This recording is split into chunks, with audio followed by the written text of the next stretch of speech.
DOXA has enabled us to find talent that we just couldn't locate in the U.S.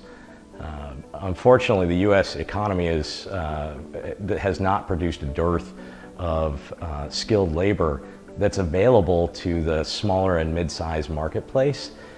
Companies like Amazon and Google and Microsoft and Boeing have really taken up all of the talent pool in some critical job functions that are necessary for us to be able to scale our business. And so we've had to look for alternative resources and alternative methods to fulfill those key positions to our business's ability to scale.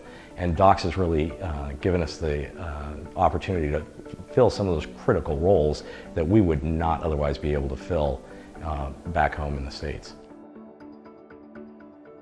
You know, so we always wanted a SharePoint site. This is a good example. We've always wanted a SharePoint site, something that we could develop and maintain and have proper file structure for things like building out our M&A profile and keeping our corporate board documentation together for financial measurements.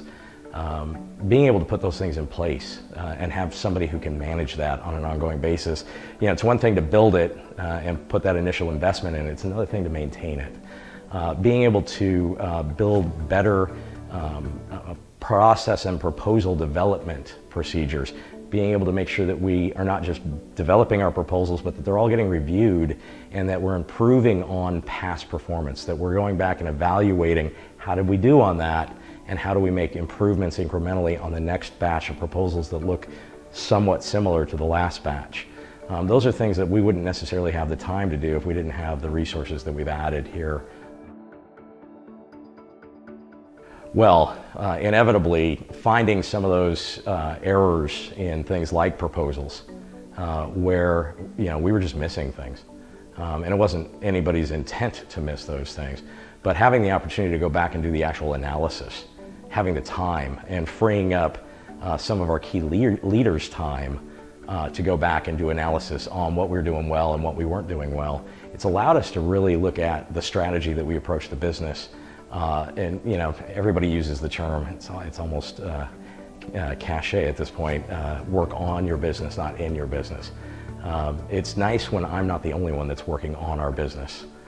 But many of our key leaders are now working on our business instead of in our business. That wasn't the case 5 years ago.